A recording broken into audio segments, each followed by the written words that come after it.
Digo, en estos tiempos necesitamos, con la ayuda del Señor, tener una buena base bibliológica, porque la punta de lanza de la apostasía está atacando es precisamente la Biblia. Está queriendo destruir la fe en la Biblia. Eso es lo que hace Satanás, a veces abiertamente, a veces escondidamente, sutilmente, en programas tan comunes como Discovery Channel y otras cosas, y modas que llegan, y a veces los hermanos están en la sala de su casa pensando verse un buen programa, y no se dan cuenta que Satanás tiene su veneno escondido hasta en los programas de televisión.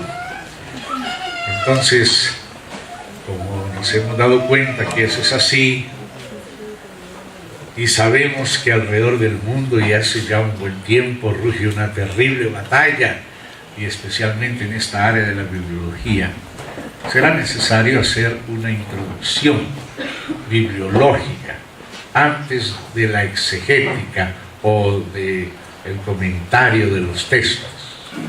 Primero necesitaremos hacer esa introducción con la ayuda del Señor. A veces hay algunos pocos hermanos que están conscientes de las terribles batallas, mientras los otros hermanos todavía no han sido convocados a esas batallas. Y por eso en cierto momento algunos hermanos están inconscientes de la medida de las batallas que el pueblo del Señor ha estado peleando. Y entonces nos toca hacer un equilibrio entre los que no son conscientes y necesitan ser suavemente concientizados a los poquitos y los que ya lo son. Yo a veces suelo decirle a los hermanos que a veces los niños no les gustaría comer ciertas cosas. A veces, si uno deja que ellos escojan cuál sería su menú, ellos escogerían chocolatines, caramelos y una serie de cosas que a ellos les gustan, pero ciertas verduras con ciertos sabores raros. A algunos no les gusta la zanahoria, a otros no les gusta la cebolla, y lo dejan todo por el lado del plato y no se lo quieren comer. Pero los papás les tienen que hacer comer lo que no les gusta. Y tienen que decirle: no coman demasiado dulce porque le va a dañar los dientes, le va a venir diabetes. En cambio necesitas comer estas frutas y estas verduras. Y así también la integralidad de la palabra del Señor es toda para nosotros. Y en ciertos momentos el Espíritu Santo utiliza ciertas partes de la palabra. A veces cuando leemos la palabra por primera vez nos parece tan extraña. Es una colección, bueno, hay partes que nos gustan, ciertas historias son bonitas, pero hay unas listas de genealogías rarísimas. Esas creo que la mayoría no nos las leemos, nos las saltamos. Claro, si nuestros nombres fueran los que están ahí, no las leeríamos. Y hasta tendríamos enmarcados esos versículos en la sala, porque son nuestros nombres, pero como son de otros y además todos raros, entonces nos saltamos un montón de capítulos que a veces consideramos innecesarios y que el Señor consideró parte de su palabra. Y así también hay otras cosas en las cuales nosotros tenemos preferencias y nos gustan unas otras cosas. A algunos les gustan las poesías, los salmos, pero no las historias, y a otros les gustan las historias pero no las poesías, y así. Pero al Espíritu Santo le gusta usar todo cuando es la hora apropiada. Entonces vamos a hacer esa oración que mencionamos al principio, pidiéndole al Señor: Señor, nosotros queremos poder tocarte, que tú nos toques mientras leemos tu palabra. Amén. Perdonen, pero voy a hacer aquí algo. Un poquito más movilidad.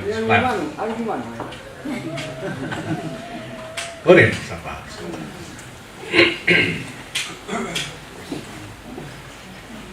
Queridísimo Padre Celestial, que preparaste para nosotros estos días,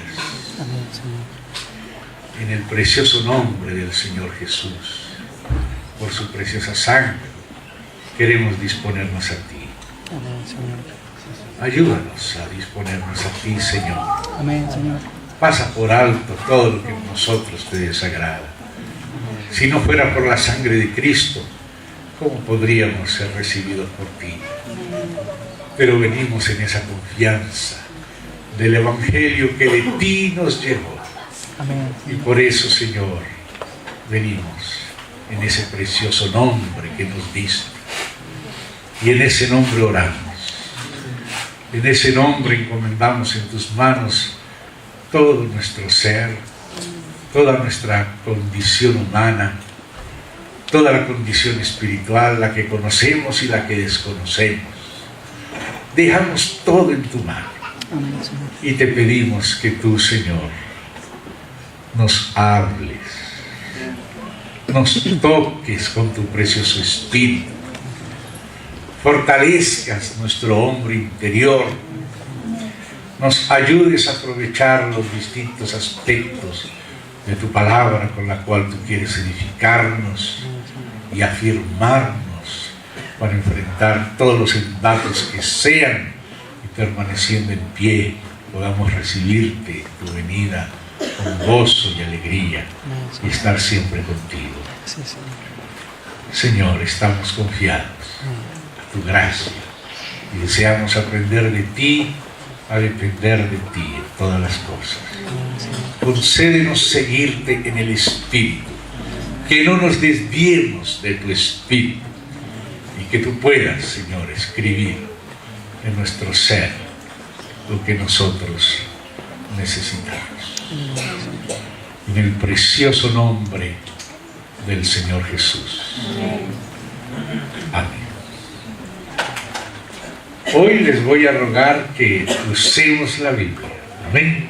Vamos a estar mirando los versículos. Si ustedes quieren tomar nota, hacer una marquita, así sea con lápiz, en ciertos versos, para que después los puedan encontrar más fácil. Vamos a comenzar por el Evangelio de Lucas, fijándonos en expresiones del Señor Jesús que Él compartía con personas de su época inmediata, no solo su generación, sino las inmediatas generaciones cercanas a la suya. En el capítulo 24 del Evangelio de Lucas vamos a leer dos versículos, primero el 27 y luego el 44. En esos dos versículos se nos muestra cómo estaba dividida la Biblia en el Antiguo Testamento.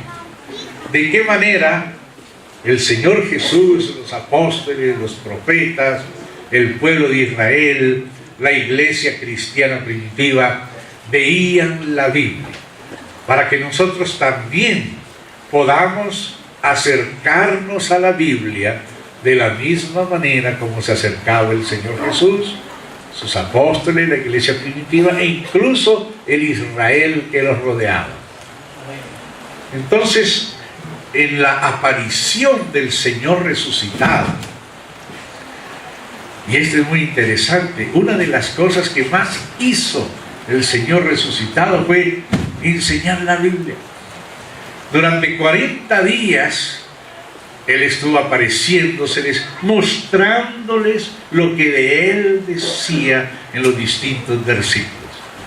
Imagínense, uno pensaría, bueno, pero ¿qué necesidad tiene el Señor resucitado de la Biblia? Ya suficiente con que esté resucitado. Pero fíjate que no. El mismo Señor resucitado no soltó la Biblia durante 40 días antes de ascender. Y les mostraba lo que de Él decían aquí, en el otro versículo, en el otro versículo. Y luego cuando vemos la manera como en el Nuevo Testamento los apóstoles citaban las Escrituras, tenemos la certeza de que ellos lo aprendieron.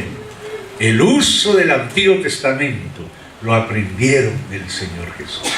El Señor Jesús resucitado les mostraba lo que de Él decían. Así está escrito, mira, así está escrito. Así fue necesario que el Cristo padeciese y se predicase en su nombre el arrepentimiento en todas las naciones y que resucitase el tercer día.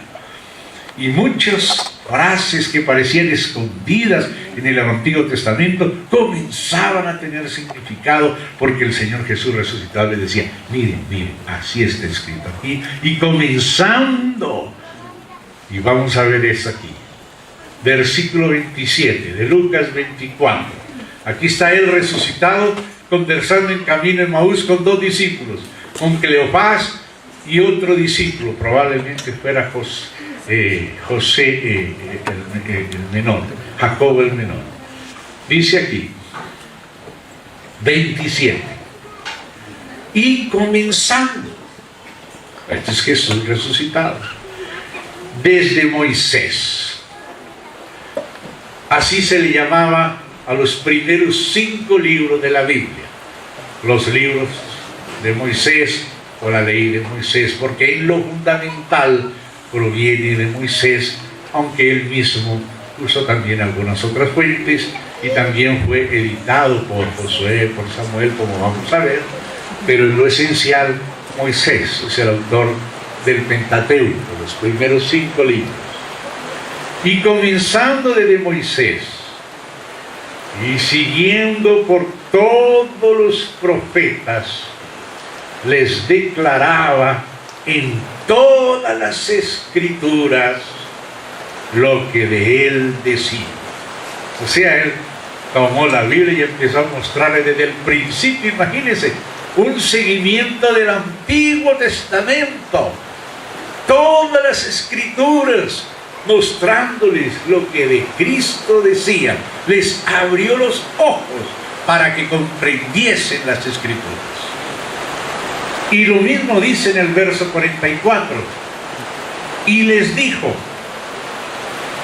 estas son las palabras que os hablé, estando aún con vosotros, que era necesario que se cumpliese todo lo que está escrito de mí en la ley de Moisés, en los profetas y en los salmos.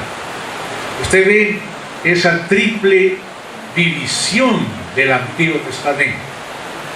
Hoy en día nosotros a veces miramos el Antiguo Testamento con las divisiones que personas posteriores han hecho, y hablamos, bueno, de los libros de la ley, de los libros históricos, de los libros sapienciales, y de otros libros, ¿verdad? La manera como el Señor Jesús, los apóstoles, el pueblo de Israel, los profetas, leían la Biblia del Antiguo Testamento, era en 3 partes. La ley de Moisés, que ellos le llamaban la Torá es la ley de Moisés, o el Pentateuco. Los profetas, ellos le llamaban Neviim, la palabra en hebreo es Neviim. Y luego el rollo de los salmos era el primer rollo de los demás escritos, y eran llamados Ketuvim. Son 3 palabras: Torá, Neviim y Ketuvim, las 3 partes del Antiguo Testamento. La Torá, la ley; los profetas, Neviim; y los demás escritos, Ketuvim. Y luego ellos unían esas 3 palabras en una sola: Torá, Neviim, Ketuvim. Ellos la unían en la palabra Tanakh. Y hasta hoy los judíos hablan de la Tanakh. Tanakh, la T viene de Torá, la Nakh, la N de Neviim, y la K final de Ketuvim, Tanakh. Entonces hasta hoy los judíos hablan de la Tanakh.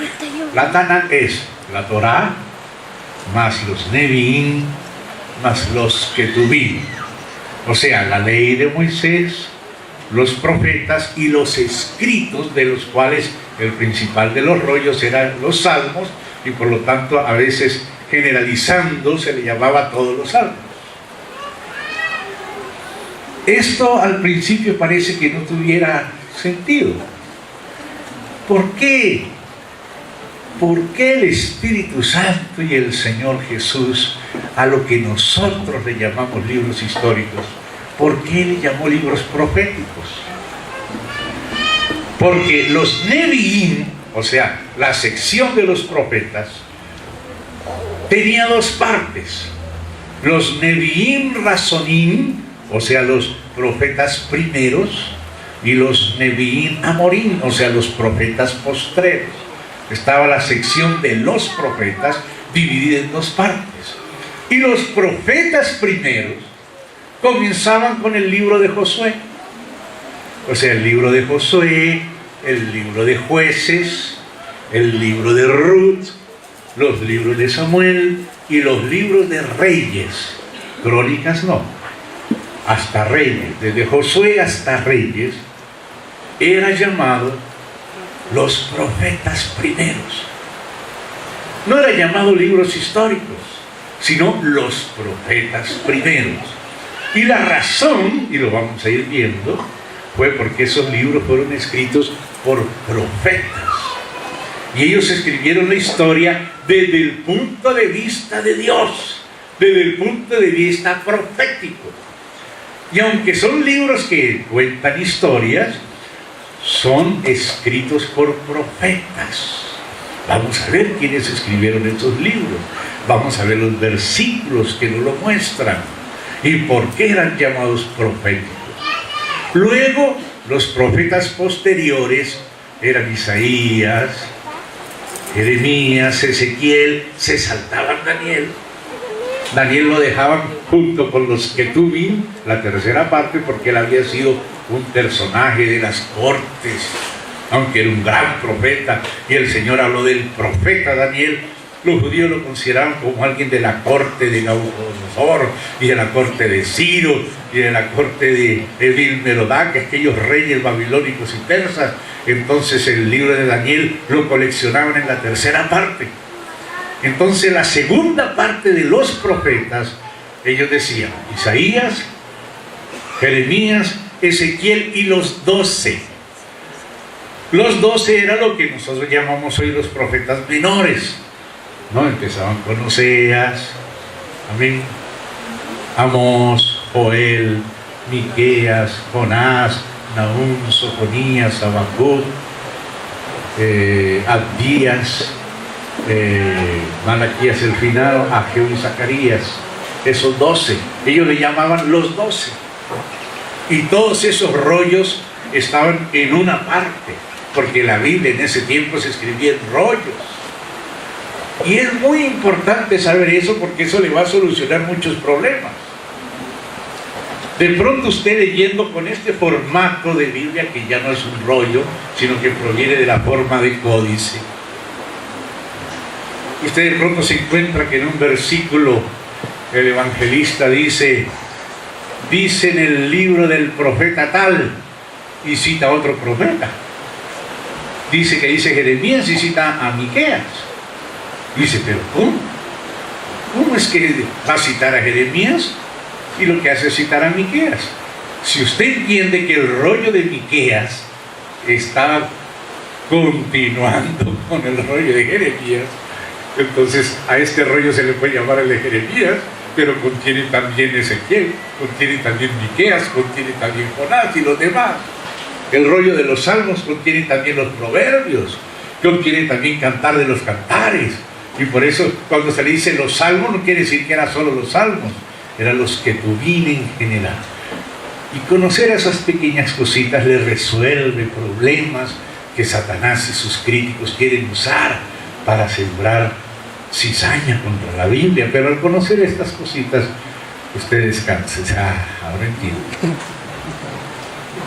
Amén. Entonces la palabra del Señor en el Antiguo Testamento, ellos no le llamaban Antiguo Testamento, le llamaban Tanakh, o sea, Torah, Nevi'im y Ketubim. Estaba formado por esas tres partes. La primera parte era llamada la ley de Moisés, la Torá, que corresponde al Pentateuco, los 5 libros del Pentateuco, que claro, de una manera generalizada se dicen libro de Moisés, y en gran parte fueron escritos por Moisés, aunque hay partes donde Moisés en el Génesis incluyó material anterior. Y también después de que murió Moisés, alguien contó de la muerte de él, y en las posteriores y varias ediciones de los libros de Moisés se fueron actualizando algunas cositas, y eso es necesario comprenderlo. Esas cebollitas, esas zanahorias hay que comérselas, porque le van a ser útiles cuando le lleguen los ataques de la alta crítica modernista liberal de los apóstatas. Así que aunque le parezca aburrido, por favor, hágale esfuerzo y se come todos estos pedacitos de verduras, coliflores que son desagradables y todo, porque las van a necesitar después. Amén. Entonces, de entre los 5 primeros libros, el primero, Génesis, es un libro muy interesante, y durante estos días vamos a necesitar concentrarnos en Génesis, porque si usted quiere dar en el blanco con una escopeta, por ejemplo, usted necesita poner en sintonía la primera mira con la última. Usted toma la primera mira y la cuadra con la última mira, y la primera y la última le ponen todas las del medio en su lugar, y usted seguramente va a dar en el blanco si tiene en cuenta las 2 miras. Pero si usted solo calcula con la segunda mira, o solo con la primera y no con la última, usted no va a dar en el blanco. Para dar en el blanco necesita encuadrar desde la primera hasta la última mira. Y la primera mira es el libro del Génesis. En el libro del Génesis es cuando Dios comienza a abrir la boca, comienza a hablar, y muchas de las cosas posteriores tienen su base en el Génesis. Por eso el diablo siempre ataca el Génesis y ataca el Apocalipsis, porque él quiere que perdamos el foco. Entonces a nosotros nos toca volver al foco y mirar bien el foco. Amén. Entonces por eso es necesario que nos concentremos un poco más ahora en Génesis. Para poder ubicar Génesis fue que hicimos esta vista bíblica del Antiguo Testamento en sus partes. Ahora vamos por ahora a descansar, dejar descansar los que tuvimos, y ya llegará su hora, y vamos a la Torá y a la primera parte de la Torá, el Génesis. Ese libro es llamado Bereshit, que es la palabra hebraica o hebrea que quiere decir al principio, y así comienza la Biblia. Bereshit bara Elohim het hashamayim vet haaretz. En el principio creó Elohim a los cielos y a la tierra. Y generalmente ellos, los judíos, le ponen la primera palabra clave como título al libro. Entonces el título judío del libro de Génesis es Bereshit, que significa al principio. Esa es la primera mira. Para poder edificar, para poder poner un fundamento, hay que empezar por el principio. Se puede tener una vista general, panorámica, pero a la hora de la realidad, si no tenemos el fundamento bien puesto, el resto de la casa se hace aguas. Amén. Entonces vamos a hacer una mirada en el libro de Génesis, y voy a decir 2 cosas para que la lectura del libro de Génesis se nos facilite. Mientras yo le digo esto, puede ser que se le complique, pero se le va a facilitar. En primer lugar, acuérdense que cuando Moisés escribió, los antiguos escribieron, los que escribieron la Biblia, ellos no escribieron con capítulos ni con versículos. El asunto de ponerle capítulos y versículos fue muy útil, Gracias a Dios a esos hermanos que se dedicaron a ponerle primero capítulos y luego a los capítulos le pusieron versículos. Ahora nosotros encontramos muy rápido las cosas. ¿Dónde es que dice aquellas? En el tanto. Listo, vamos y ya no nos demoramos en encontrarlo, ¿verdad? Lo encontramos rápido. En el siglo XII, un arzobispo de Canterbury fue el que le puso los capítulos a la Biblia. Entonces dice, bueno, el capítulo 1 va a ir de aquí hasta aquí, el 2 de aquí hasta aquí, el 3 de aquí hasta aquí. Y a veces los temas, que cuando son completos, tienen su inicio, su desarrollo y su final, esos temas se llaman perícopas. A veces las perícopas, o sea, la unidad de pensamiento, comienza la historia aquí, se desarrolla y termina aquí. A veces coinciden con los capítulos y son una bendición, porque donde comienza la perícopa, comienza el capítulo. Donde termina la idea, la perícopa, termina el capítulo. No hay problema. Y a veces a nosotros nos gusta leer por capítulos. Digo, bueno, hoy voy a leer los 3 primeros capítulos, vamos del 1, el 2 y el 3, donde acabó el 3, nosotros cerramos la Biblia, ya cumplimos nuestro deber de leer la Biblia. Pero sucede, amados, que a veces,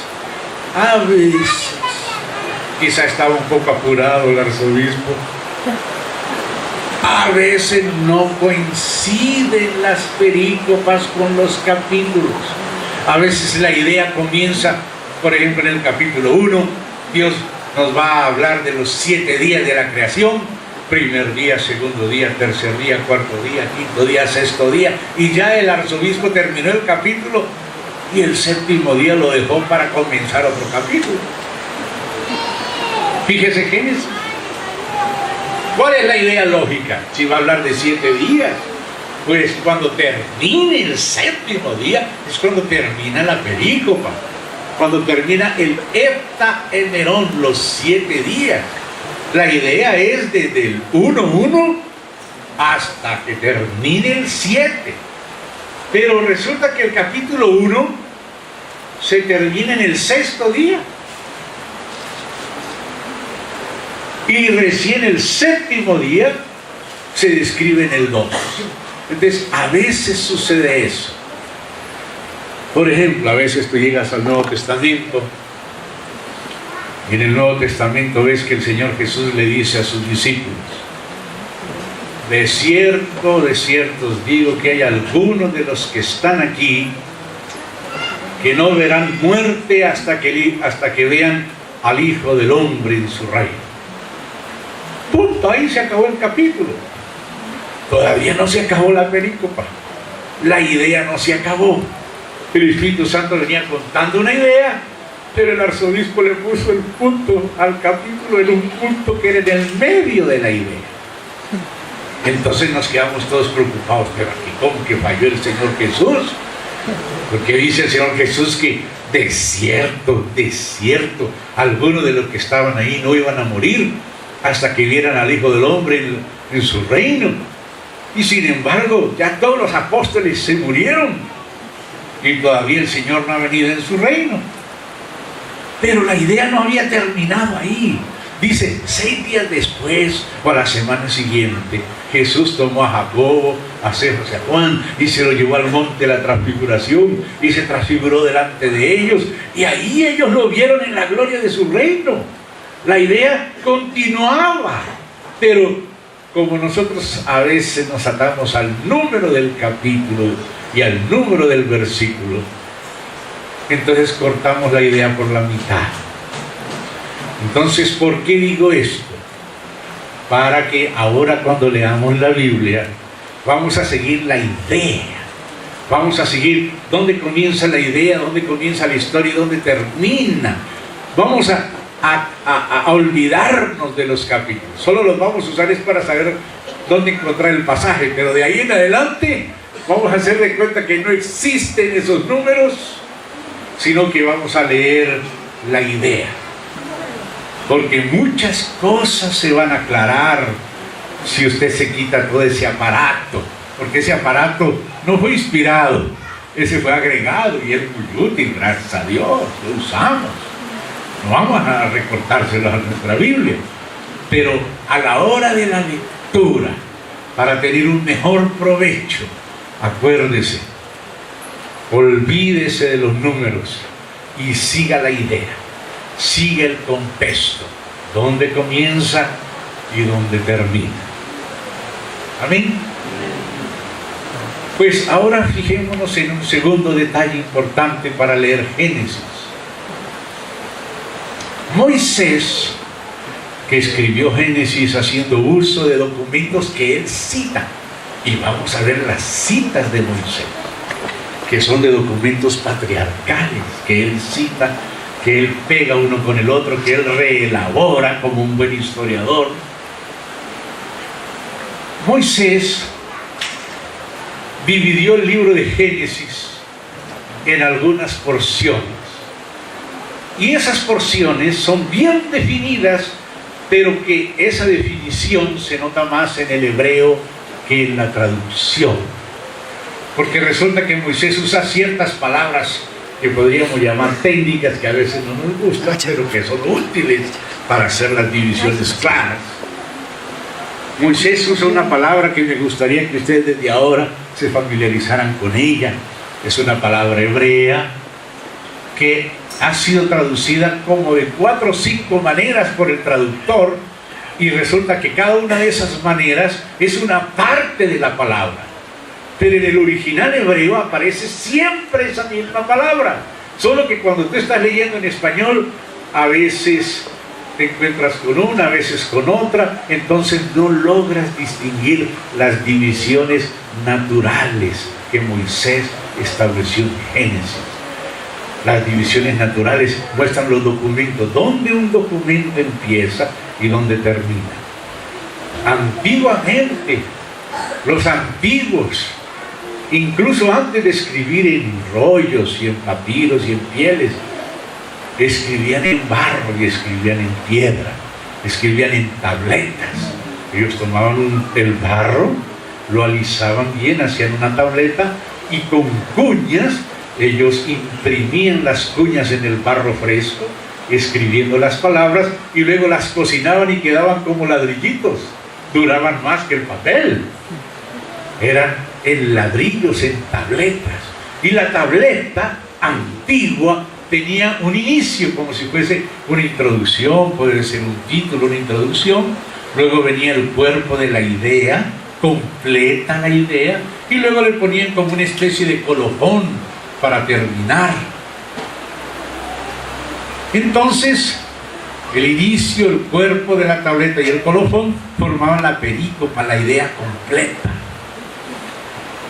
Y el documento completo es bueno leerlo. Si alguien te escribe una carta, por ejemplo, tu mami te escribe una carta cuando tú estás por allá en el Canadá, te llega desde Chile, ¿acaso tú vas a leer la carta desde la mitad y vas a terminar 3 párrafos antes de terminar? Pues sí, alguna idea vas a tener, pero si lees la carta desde donde comienza hasta donde termina, ahí entonces tú tienes una idea más clara. Amén. Entonces, ¿qué estamos haciendo cuando mencionamos? Primero, que el asunto de los capítulos y los versículos no fue algo que Moisés escribió, sino Stephen Langdon en el siglo XII después de Cristo, y después el siguiente arzobispo de unos 2 siglos después, no el siguiente digamos en edad, sino el siguiente en meter la mano, en ponerle versículos. Uno le puso capítulo, otro le puso versículos. Amén, gracias, muy útil. Pero antes no tenía la Biblia capítulo ni versículos. Cuando usted lee las obras de la iglesia primitiva, cuando ellos citaban las escrituras, ellos no podían decir capítulo tal, versículo tal, decía, como dice el profeta Isaías, tal cosa, como dice en los salmos, tal cosa. Hoy somos muy puntuales, versículo tal, tal, y gracias a Dios, muy útil. Pero acuérdense que antes no era así.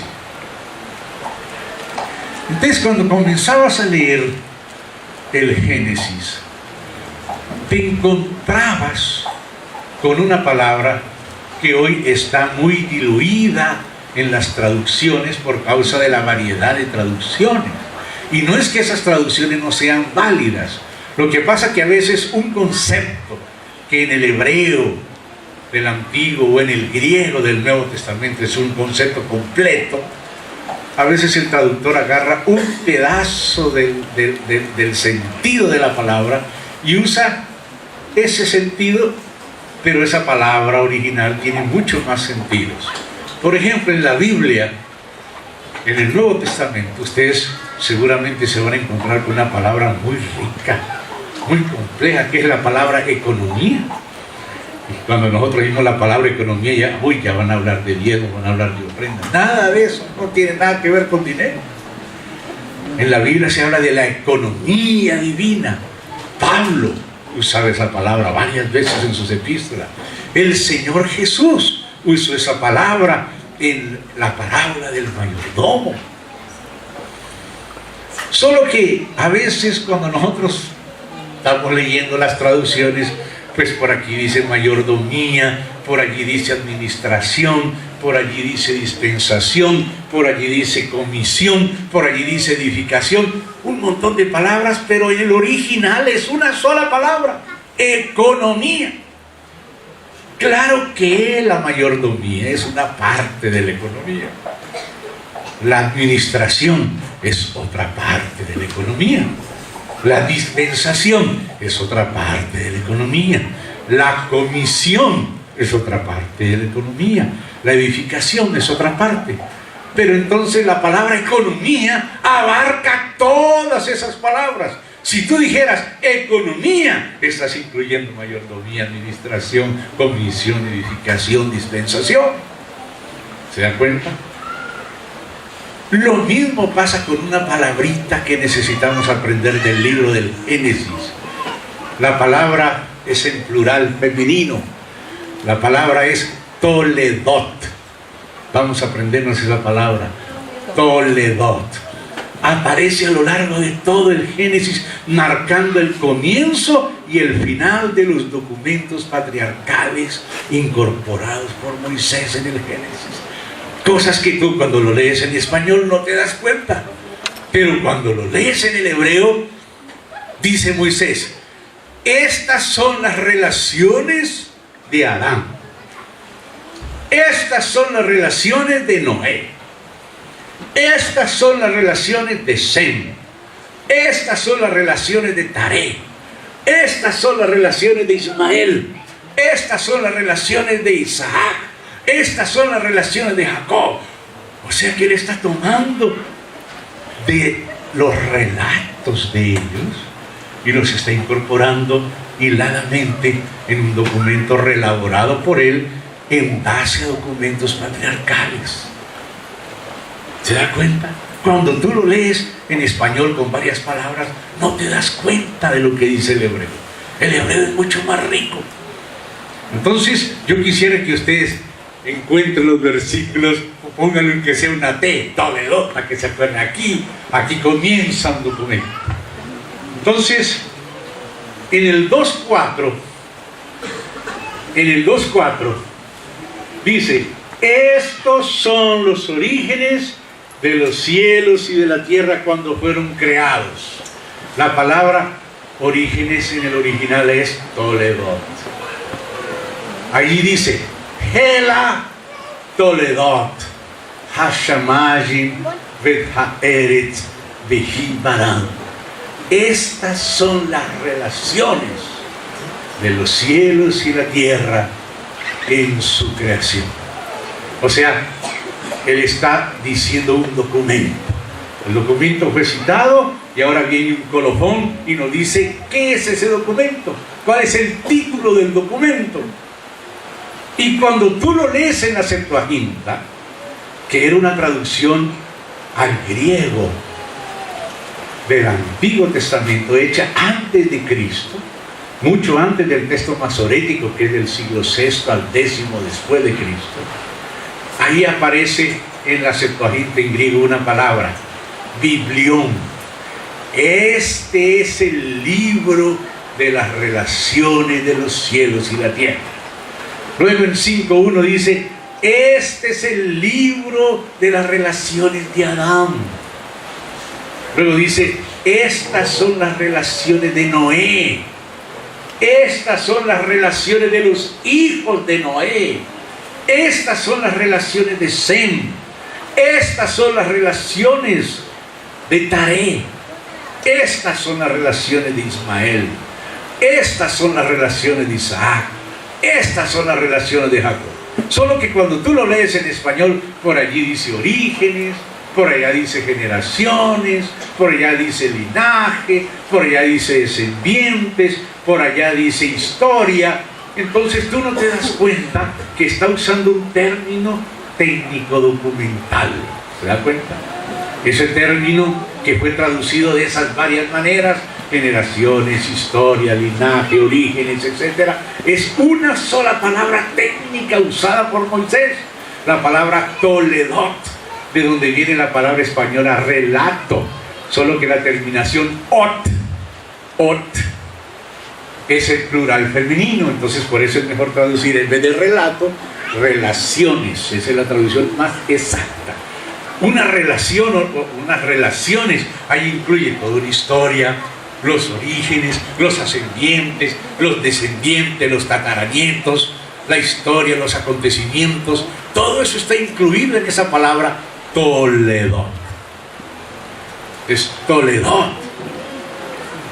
Es unas relaciones que incluye orígenes, incluye genealogías, tanto los ascendientes o los descendientes o los detalles históricos, porque eso es una relación. Por ejemplo, Hernán Cortés, famoso de los conquistadores españoles que vino a América y que conquistó lo que en México que llamaron Nueva España, etc. Entonces él escribió una obra que se llama Relaciones. ¿Y qué hacer en esas relaciones? Contar la historia de su viaje, de sus descubrimientos y de sus conquistas. Relaciones, eso se llama la obra de Hernán Cortés. Relaciones. Y esa es la palabra que constantemente utiliza Moisés. Moisés divide el Génesis en varias relaciones. ¿Se dan cuenta? Como si él tomara un documento que viene de la antigüedad, que es una relación, que él es citada textualmente. Y él dice, esto es tal relación. Entonces, cuando tú lo ves en hebreo, te das cuenta que el Génesis es un libro preciosísimo, que aunque lo escribió Moisés, por inspiración divina, Moisés incorporó documentos patriarcales de los testigos oculares de los acontecimientos patriarcales. ¿Se da cuenta? Entonces, yo les voy a sugerir a los hermanos marcar en sus Biblias o en su cuaderno dónde aparece esa palabra toledot, cuáles son esos documentos de la época patriarcal de que por inspiración divina se valió Moisés. El primero aparece en Génesis 2:4, allí donde dice, estos son los orígenes de los cielos y de la tierra. Hela toledot hashamayim bet haert. Estos son las relaciones. Este documento después lo valida el propio Dios, porque cuando allá en el monte Sinaí le está dando las tablas de la ley, en el primer mandamiento, Dios se refiere a este documento.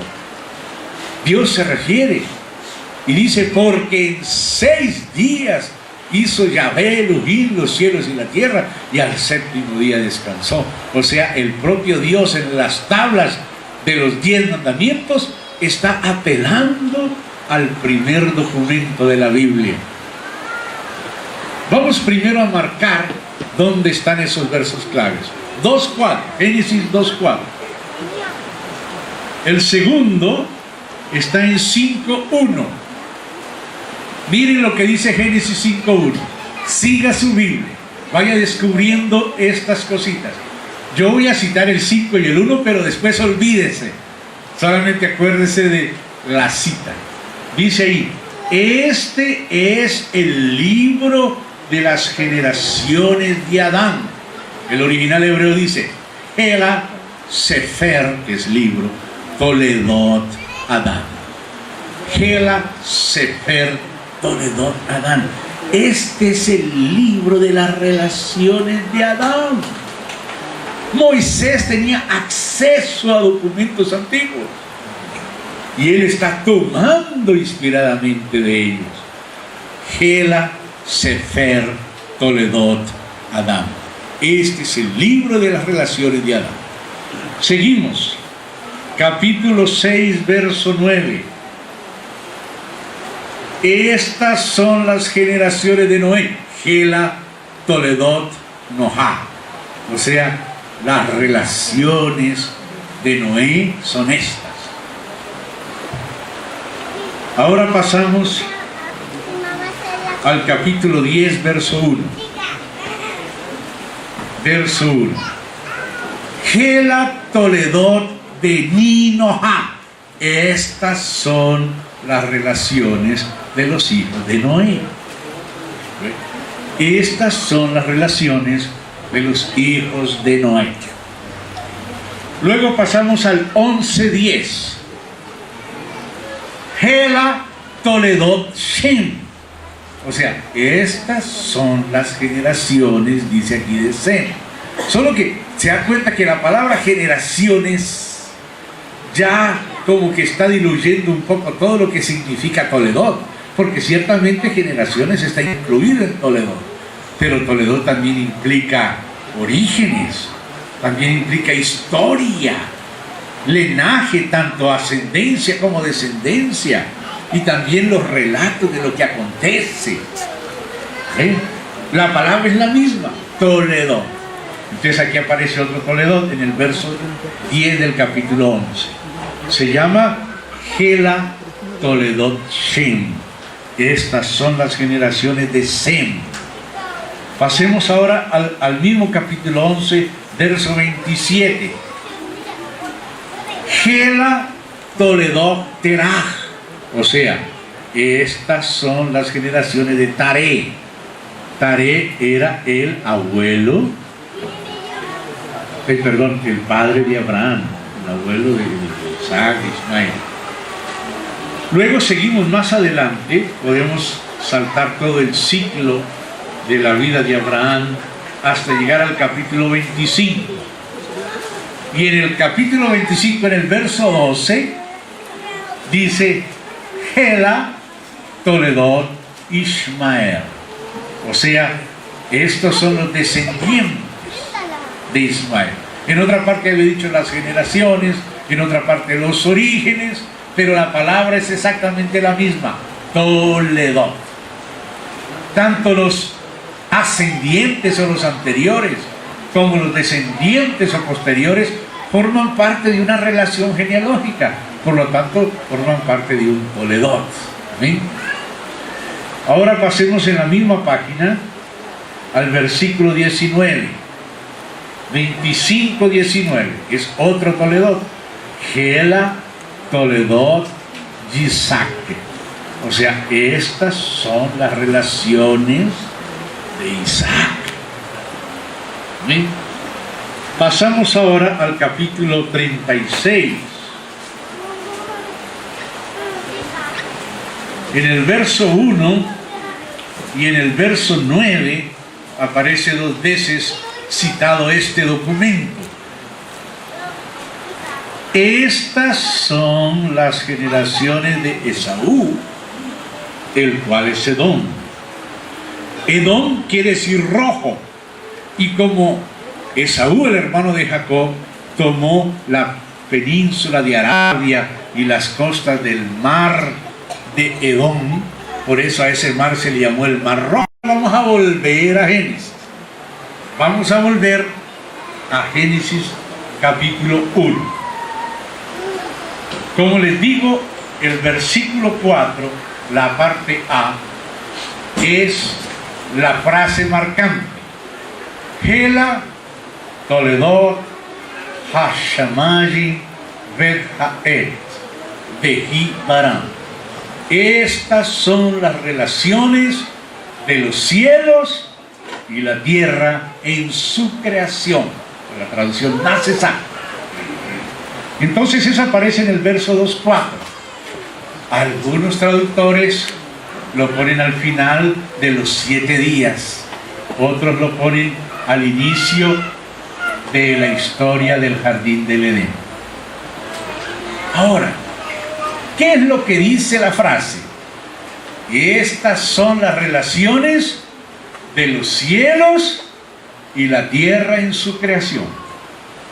Si tú empiezas a leer de ahí en adelante, habla de los cielos, habla de la tierra. ¿De qué habla? No habla de Adán, de Eva, de que le sacó a Eva de la costilla, que había el árbol de la vida, que vino la serpiente y le engañó, que luego fueron expulsados del jardín y que nacieron Caín y Abel y que Caín mató a Abel. No está contando nada de los cielos y la tierra. Por lo tanto, esa frase, que en el hebreo es una frase aislada, corresponde al colofón del primer documento. Porque el primer documento, ¿de qué viene hablando? En el principio creó Dios los cielos y la tierra. Después, Dios mediante, vamos a ir más despacio acá. Por ahora vamos sobrevolando antes de aterrizar, ¿vale? Pero estamos analizando el aeropuerto donde es la pista que hay que aterrizar bien, ¿vale? Bueno, entonces luego dice, y la tierra está desordenada y vacía, y el primer día, el segundo día, y ahí viene hablando de los cielos, y que la luz, y que las aguas de arriba y las de abajo, y el sol, las estrellas. Ahí sí viene hablando de los cielos y la tierra, ¿se da cuenta? Y luego sigue al sexto día, se acabó el capítulo 1, pero el Espíritu Santo siguió hablando del séptimo día. Es séptimo en relación con el sexto. Pertenece a la idea anterior. La idea no ha terminado. La idea que comenzó en Génesis 1.1 continúa hasta el 2.4a. Cuando ya terminó los 7 días, entonces ahora viene el colofón. Ela Toledot Hashamayim Ved Ha'eretz. Estas son las relaciones de los cielos y la tierra. ¿Ven? O sea que vino la tablilla, porque antes se escribía en tabletas, y la tableta tiene su colofón. Entonces esa tableta está siendo incorporada por Moisés en la Biblia, en el Génesis.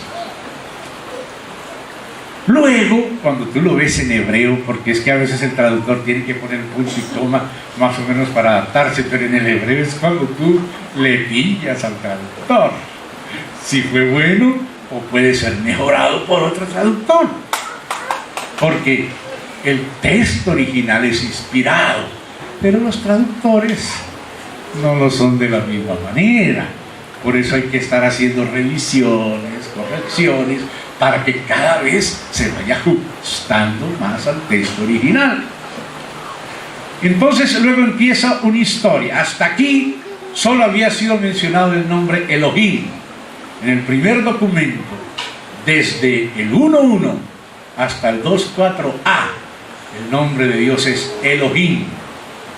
Pero luego, a partir del verso 4, segunda parte, ya empieza a hablar de Yahvé Elohim, Jehová Dios, Yahvé Elohim, y empieza a decir así: el día que Yahvé Elohim hizo la tierra y los cielos, y toda planta del campo antes que fuese en la tierra, y toda hierba del campo antes que naciese, porque Yahvé Elohim no había hecho llover sobre la tierra, ni había hombre para que labrase la tierra, sino que subía de la tierra un vapor, el cual regaba toda la faz de la tierra.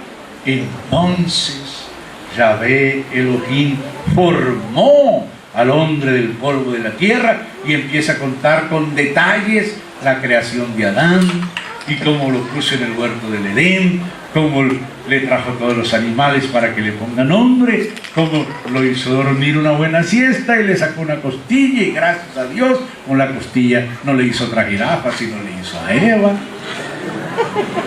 Gracias a Dios, porque él estaba contento con las jirafas, pero bueno, las gallinas ponen huevo muy bueno, el huevo bonito, las vacas dan leche, pero no tenía alguien como él.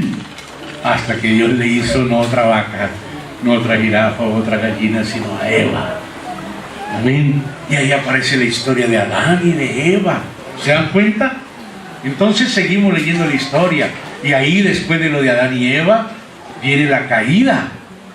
Y después de la caída viene la expulsión. Y viene la historia de Caín y Abel. Y ahora llegamos al versículo 1 del verso 5. Acuérdese, el 5:1 es solo para encontrar el lugar. Pero ya que lo encontró, olvídese del número. Continúe la idea.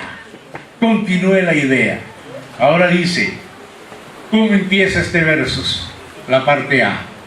Gela, Sefer, Toledot, Adán.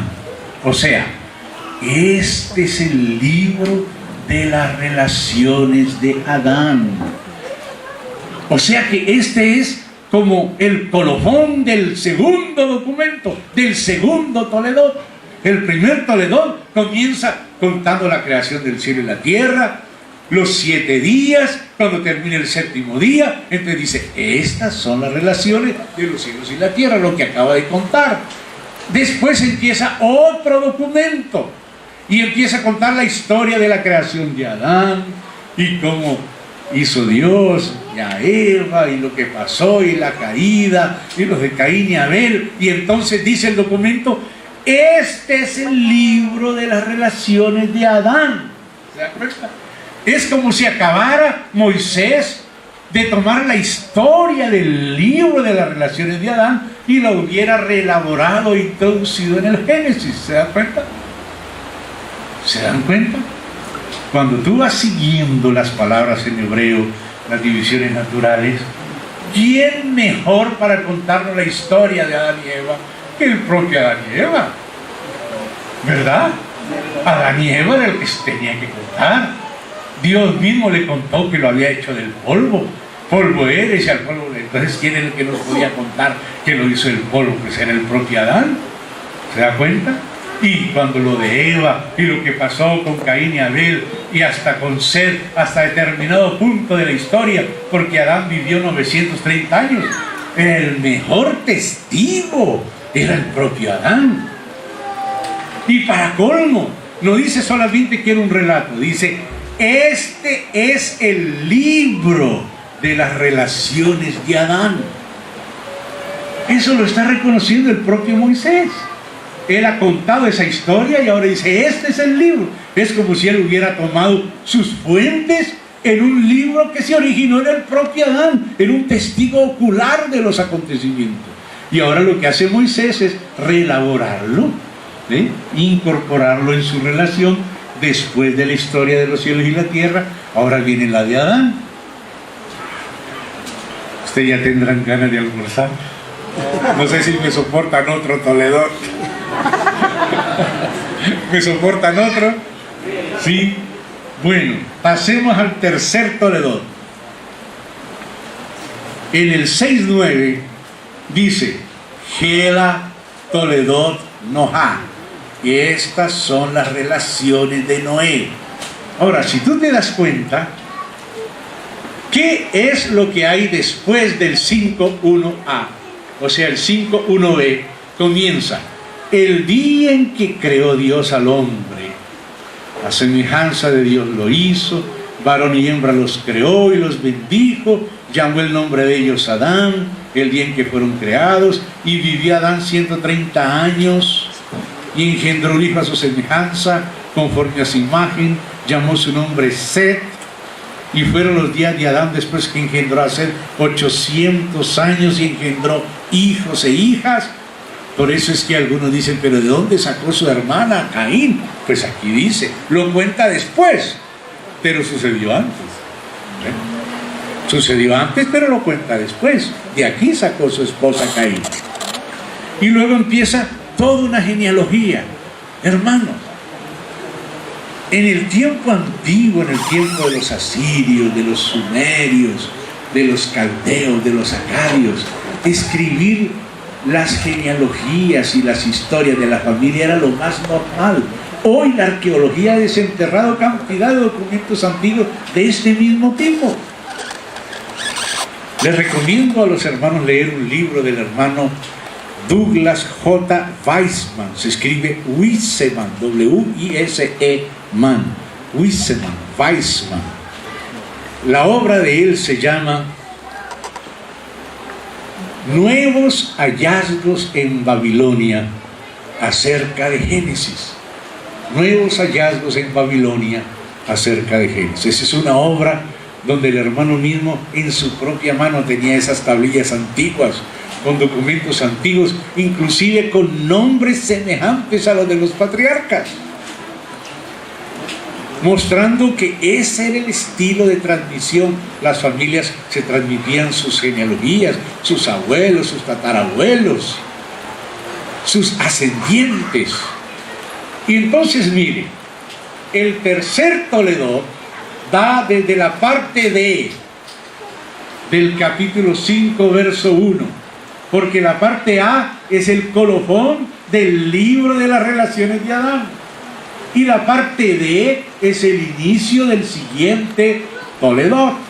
Entonces dice, el día que creó Dios al hombre, y ahí viene contando todos los descendientes, de cuántos años era, de cuántos años murió. O sea, es toda una relación. Y esa relación, ¿hasta dónde llega? Hasta Noé. Entonces, ¿quién mejor que Noé para poseer las tablillas donde constaban sus antepasados, su papá, su abuelo, su bisabuelo, su tatarabuelo, todos los de antes? Y cuando llega al versículo 9 del verso 6, entonces dice, estas son las relaciones, Toledot, de Noé. O sea, ¿de dónde sacó Moisés todas estas historias de que a los 800 tantos años nació fulano? Pues de los registros de la propia familia de Noé, que había heredado el propio Noé. ¿Se da cuenta? El propio Noé era el mejor testigo de los documentos. Si nosotros vamos a su casa y usted es una persona que aprecia su familia, y si tiene algunas propiedades con más razón, porque le toca mostrar la tradición de la propiedad, esto se lo compró fulano, sutano y mengano y mengano. Usted es el que tiene eso. No está hablando lo posterior, sino lo anterior. O sea que este es el colofón, el final de una tableta antigua que poseía Noé y que incluyó Moisés en el libro del Génesis. Y así siguen los demás. Después de que Noé cuenta todos sus antepasados, viene una narración larga del diluvio. En el capítulo 6, al final, en el 7, en el 8, en el 9, se cuenta todo lo del diluvio. Y después de que contó todo lo del diluvio, llegamos al 10.1. Al 10.1. Pero el 10.1 es el colofón de la narración del diluvio. ¿Quiénes fueron los que vivieron el diluvio? ¿No fue Noé, su esposa, sus hijos y sus esposas? Entonces, ¿cuáles son los mejores testigos para narrar el diluvio? ¿No son los hijos de Noé? Entonces, note, después de contar todo el capítulo 6, la segunda parte, el 7, el 8, y a partir de ahí se cuentan los descendientes de ellos. Los hijos que tuvo Jafet, los hijos que tuvo Cam, los hijos que tuvo el propio Sem, y cómo comenzó el mundo a corromperse y a construir la torre de Babel en vida de Sem. ¿Se da cuenta? En vida de Sem. Entonces fíjense un detalle. Desde el 10.1 parte D hasta el 11.10, esa es una tableta, conocida en el mundo como la tabla de las naciones, cómo se dispersaron los distintos pueblos a partir de Ararat, donde quedó el arca de Noé. Y el autor de esa tableta, el dueño de ella, es Sem. Por eso dice al final, Hela Toledot Shem. O sea, estas son las relaciones de Sem. Ahora, hermanos, cuando tú lees este documento, o sea, Toledot Shem, así se llama el documento, porque Moisés dice, Hela Toledot Shem. Estas son las relaciones de Sem, ese es el nombre del documento. Cuando tú lo lees, te das cuenta lo antiguo que es. Tiene detalles que nos muestran de su antigüedad. Y yo quisiera que ustedes descubran esos detalles para que vean la antigüedad de esta tableta que era propiedad de Sem. Entonces, vamos a leer aquí algunas de las frases interesantes. Dice: Sem, Cam y Jafet, a quienes nacieron hijos después del diluvio. Y empieza a contar. Los hijos de Jafet: Gomer, Magog. De Gomer es donde vienen la Europa Oriental, los Cimerios. Magog es la Rusia, Madai los medos, Javán los griegos, Tubal la Siberia, Mesec Moscú, Tiras los tracios. ¡Oh, qué documento importantísimo!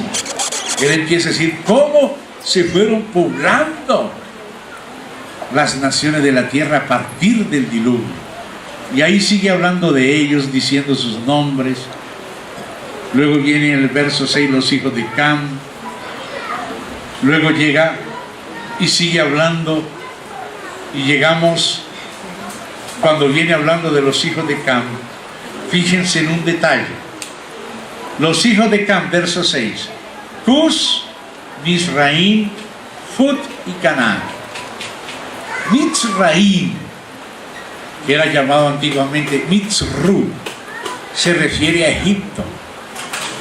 Egipto llegó a ser una gran nación, llegó a ser, como decir, la primera gran potencia mundial, Egipto, porque los sumerios, que fue una civilización anterior, eran ciudades-estados, no eran una potencia.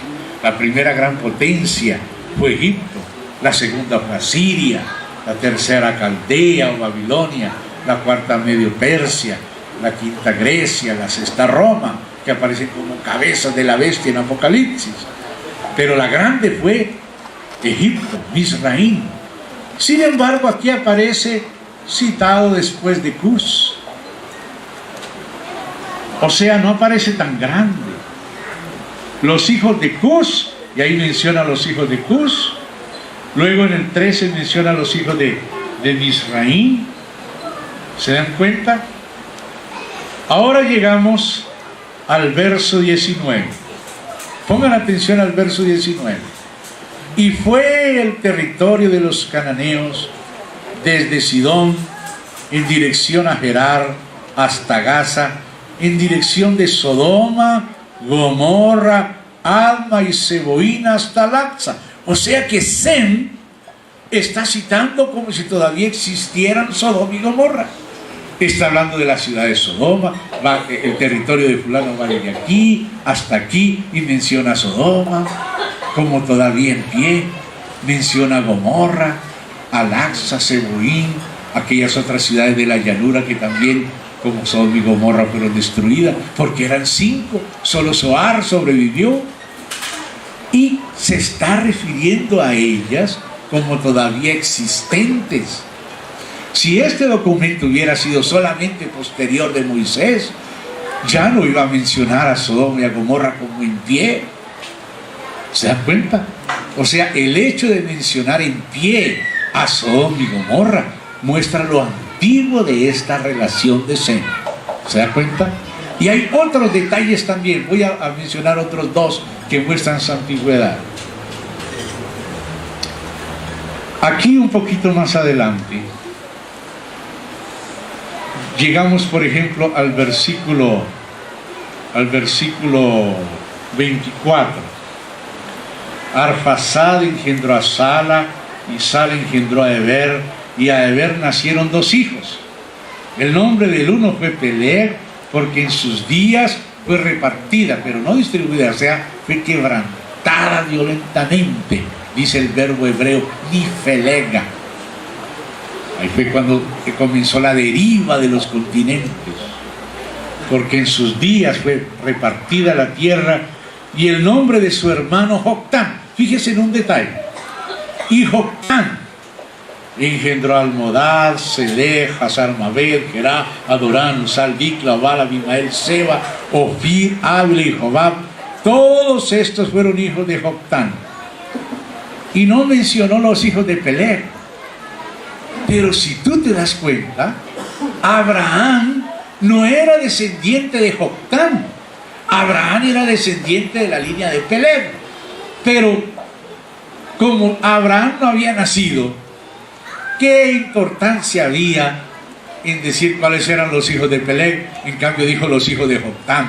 Y Joctán, que era el hermano de Peleg, porque Sem, en el tiempo de Sem, él conoció la distribución de los de Joctán, pero no los de Peleg. Pero si el documento hubiera sido posterior a Abraham o en el tiempo de Moisés, lo que vamos a contar es los descendientes de Abraham. ¿Se da cuenta? Pero ahí no mencionó a Abraham, para nada. Es como si, por ejemplo, alguien va a escribir la historia de O'Higgins y no la escribe. No escribe la de O'Higgins.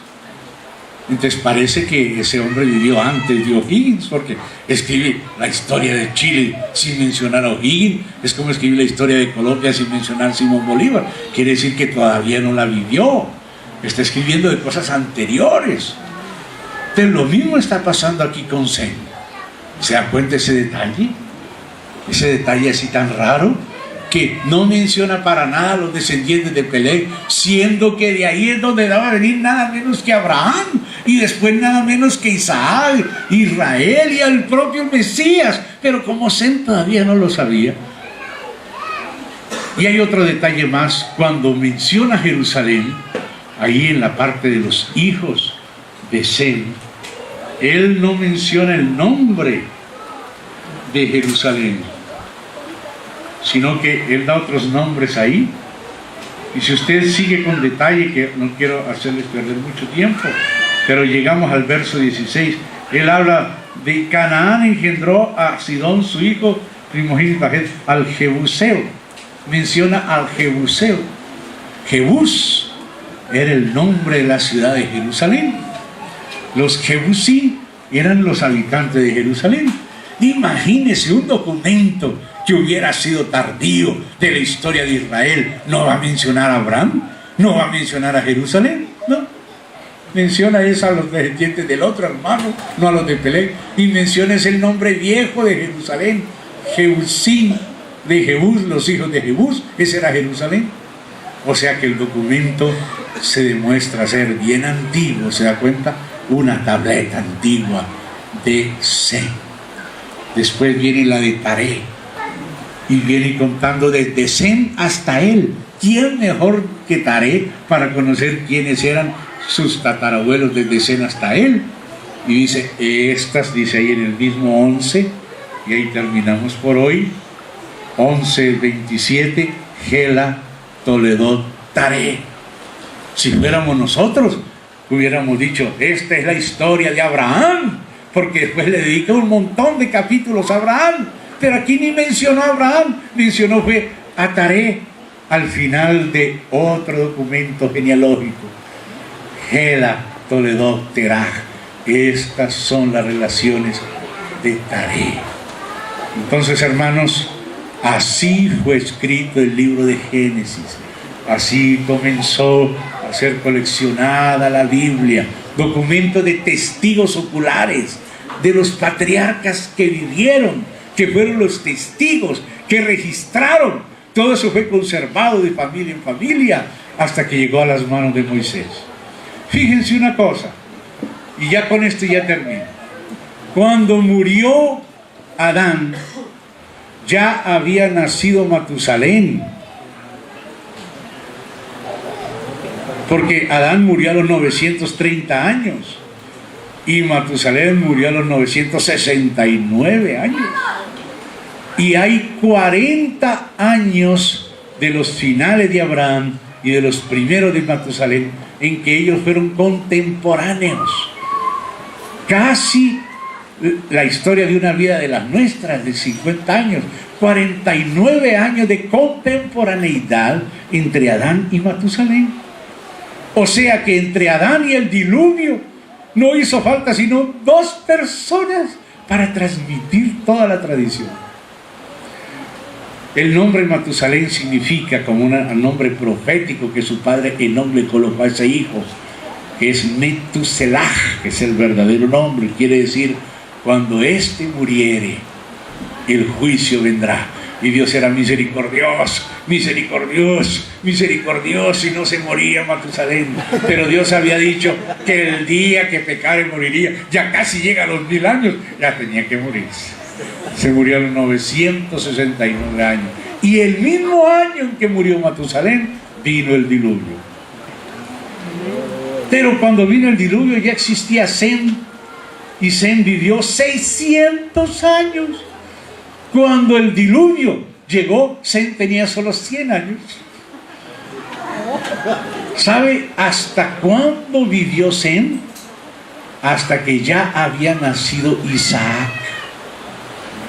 Cuando murió Sem ya había nacido Isaac.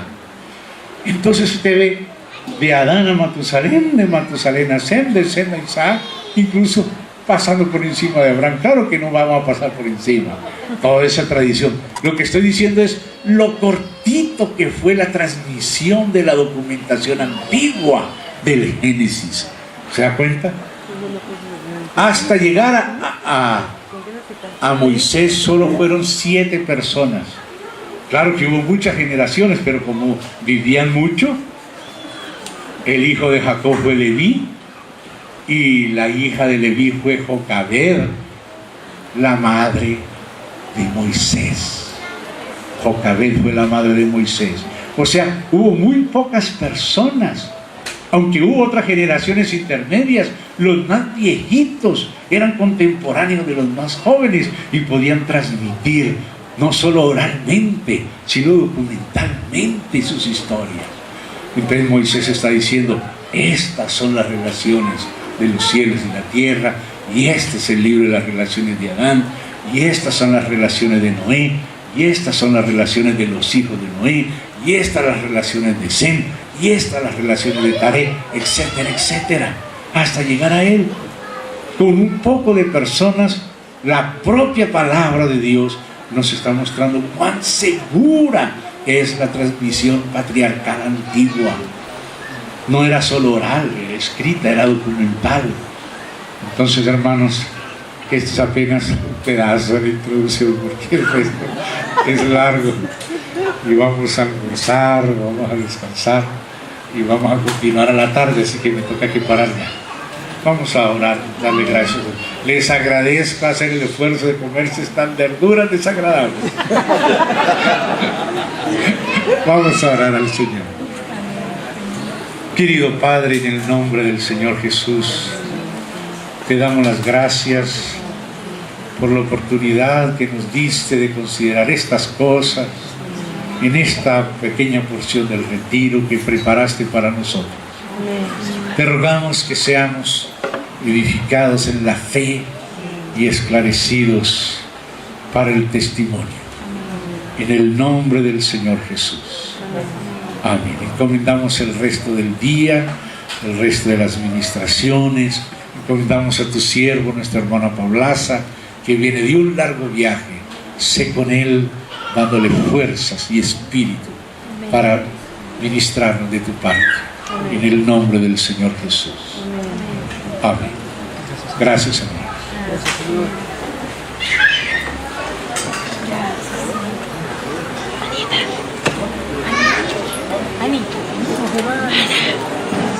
Ana, tengo que pasarte la bebida. A ver, hermanos, te puedo pedir que no se vayan.